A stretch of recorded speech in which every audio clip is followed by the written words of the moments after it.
സംസാരിച്ചു തുടങ്ങേണ്ടത് ജെബിൻ കെ ജോസ്. മക്കളെ കണ്ട് കൊതിക്കരുത്. ഈ വിഷയത്തെ പറ്റി ധ്യാനിക്കുമ്പോൾ ഓർമ്മ വരുന്നത് പുള്ളിപ്പുലിയുടെ ശരീരത്തിലെ അടയാളവും എത്യോപ്യക്കാരന്റെ തൊലിയും മാറുകയില്ലെങ്കിലും ഇവയെപ്പറ്റി സംസാരിച്ചു തുടങ്ങിയാൽ ഒരുപാട് വ്യത്യസ്തമായ മാറ്റങ്ങൾ നമ്മുടെ നാട്ടിൽ സർവ്വസാധാരണമാകും. ഈ വാചകത്തെ വ്യാഖ്യാനിക്കുമ്പോൾ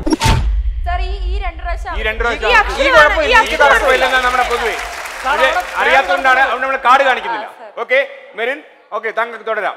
ഇവയെപ്പറ്റി ധ്യാനിക്കുമ്പോൾ നാളികേര വൃക്ഷങ്ങൾക്ക് നടുവിലൂടെ പാച്ചു നടന്നപ്പോൾ തെങ്ങിന്റെ ഉച്ചിയിൽ നിന്നൊരു ധ്യാനിക്കുമ്പോൾ നടന്നപ്പോൾ ധ്യാനിക്കുമ്പോൾ നടന്നപ്പോൾ സാർ ഞാൻ വേറെ സംശയം ചോദിക്കട്ടെ. കൺജക്ഷൻ സാർ വിഷയമായിട്ട് ഒരു ബന്ധമില്ല.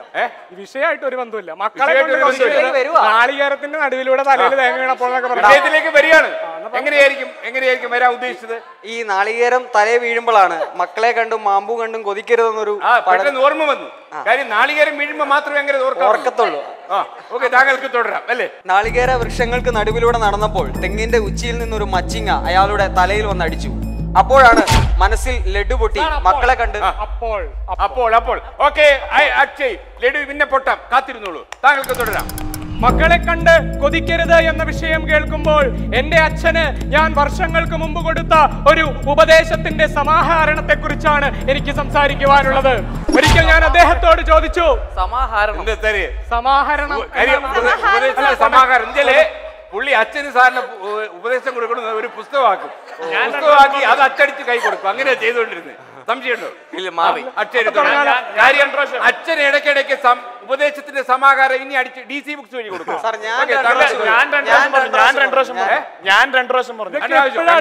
അപ്പൊ അദ്ദേഹം ചെയർമാൻ തുടരട്ടെ. മാമ്പു കണ്ടു കൊതിക്കരുത് എന്ന് നമുക്കറിയാം. അതുപോലെ തന്നെയാണ് ഈ വിഷയവും. ഒരുപാട് പ്രത്യാശകളുമായി നമ്മൾ വളർത്തിവിടുന്ന ഈ കുട്ടികളെ ഭാവിയിൽ ഓർത്ത് നമ്മൾ അക്ഷയ് അപ്പോൾ അച്ഛന് കൊടുത്ത ഉപദേശത്തിന്റെ സമാഹരണത്തിൽ നിന്ന് തന്നെ തുടങ്ങട്ടെ. ഒരിക്കൽ അദ്ദേഹത്തോട് ചോദിച്ചു, ഭൂമിയുടെ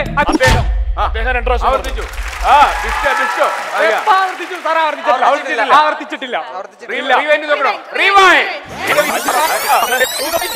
അപ്പോൾ അച്ഛന് കൊടുത്ത ഉപദേശത്തിന്റെ സമാഹരണത്തിൽ നിന്ന് തന്നെ തുടങ്ങട്ടെ. ഒരിക്കൽ അദ്ദേഹത്തോട് ചോദിച്ചു, ഭൂമിയുടെ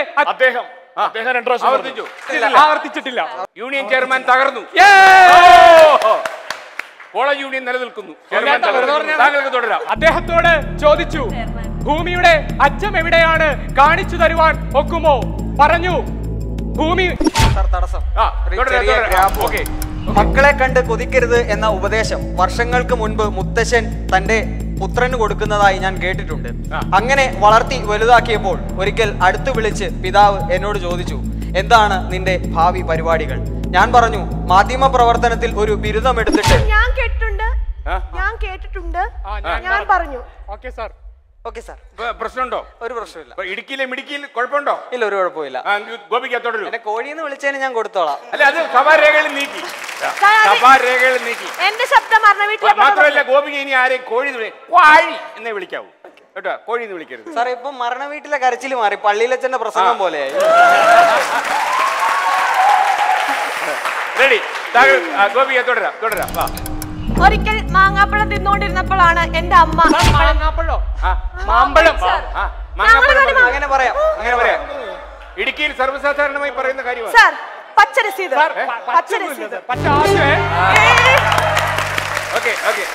മാങ്ങാപ്പഴം തിന്നു. അങ്ങനെ മാങ്ങാപ്പഴം തിന്നുകൊണ്ടിരിക്കുമ്പോൾ അമ്മയാണ് എന്നോട് ഈ പഴഞ്ചൊല്ല് പറയുന്നത്. എന്തിനാണ് ജനനി നീ ഇങ്ങനെയൊക്കെ സംസാരിക്കുന്നത്? അമ്മയാണ് എന്തിനാണ്? താങ്കൾക്ക് തുടരാം. മാത്രമല്ല, മാങ്ങാപ്പഴം പഴം പിന്നെ അവിടെ ആവർത്തിച്ചു. അക്ഷയ് പറയണ്ടേ അവിടെ? തുടരൂ. താങ്കൾക്ക് തുടരാം.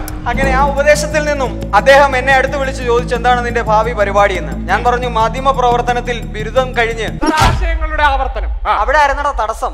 അവിടെ പുള്ളി മാധ്യമ പഠനത്തിലോട്ട് പോകുന്നേ ഉള്ളൂ. താങ്കൾക്ക് തുടരാം. മാധ്യമ പഠനം പൂർത്തിയാക്കി നല്ലൊരു കാടില്ല. കാര്യം അറിയോ? പുള്ളിക്ക് ഒന്ന് ആശ്വസിച്ചോട്ട് പുള്ളി. നിങ്ങൾക്ക് കാടുവല്ലോ വേണോ? തുടരാം. റെഡി. നല്ലൊരു ജോലി സമ്പാദിച്ചതിന് ശേഷം നിങ്ങളെല്ലാം സുരക്ഷിതരായി നോക്കണം എന്നൊരു ആഗ്രഹമായിരുന്നു. പക്ഷേ മക്കളെ കണ്ട് കൊതിക്കരുതെന്ന് അദ്ദേഹത്തിന്റെ പിതാമഹൻ ഉപദേശിച്ചിരുന്നു നേരത്തെ തന്നെ. ഇരുന്നു 2 പ്രാവശ്യം. എഴുന്നേൽക്കട്ടോ? എഴുന്നേൽക്കട്ടോ? എണീറ്റിട്ടില്ല, അവിടെ ഇരിക്കുക. ഓക്കെ, താങ്കൾക്ക് തുടരാം. അക്ഷയ് മക്കളെ കണ്ട് കൊതിക്കാതെ ഒരു നാൾ അമ്മയോടൊപ്പം ഞാൻ നടന്നു നീങ്ങിയപ്പോൾ അന്ന് സന്ധ്യാസമയമായിരുന്നു. ചരക്കു കപ്പലുകൾ പുറംകടലിൽ നങ്കൂരമിട്ടുകൊണ്ടിരിക്കുന്ന സമയത്ത് വിളക്കിന്റെ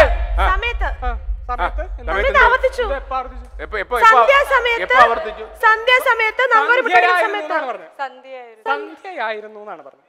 സാർ പച്ച പച്ച പച്ച പച്ച പച്ച പച്ച പച്ച പച്ച ഉത്സാഹിക്കുക.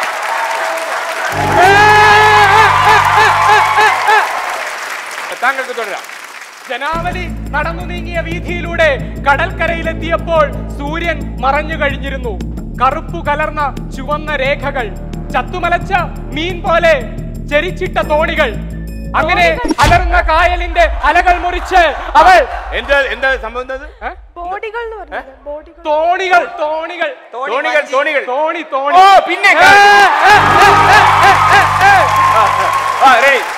ഗോപിക ഗോപിക ധൈര്യം കൈവെടിയരുത്, ഇനിയും കാർഡ് എടുക്കാനുണ്ട്. അങ്ങനെ അലറുന്ന കായലിന്റെ അലകൾ മുറിച്ച് അമ്മയോടൊപ്പം ഇവിടെ ഇത്രയും പ്രസംഗ പുങ്കവന്മാരോടൊപ്പം വാക്ചാതുര്യം കൊണ്ട് തർക്കിക്കുന്ന ഞാൻ ഒരു അനുഗ്രഹമാണെന്നല്ലേ സാർ പറയേണ്ടത്? അതിനാൽ തന്നെ തീർച്ചയായും സാറിന്റെ ഈ വിശ്വ സമയം അവസാനിച്ചു. പക്ഷേ ഈ രാജഗിരി കോളേജിന്റെ ഒരു അധ്യക്ഷപദം അലങ്കരിക്കുന്ന ദിവ്യ പുങ്കവൻ എന്ന നിലയിൽ താങ്കൾക്ക് തുടരാം. അങ്ങനെ ഒരു ദിവസം എന്റെ അച്ഛൻ പറയുകയുണ്ടായി, എന്താണ് നിന്റെ പരിപാടി? എന്നിലുള്ള പ്രതീക്ഷകൾ മങ്ങിയിട്ടാവാം ഈ ഒരു ചോദ്യം എനിക്ക് നേരെ ഉയർത്തിയത്.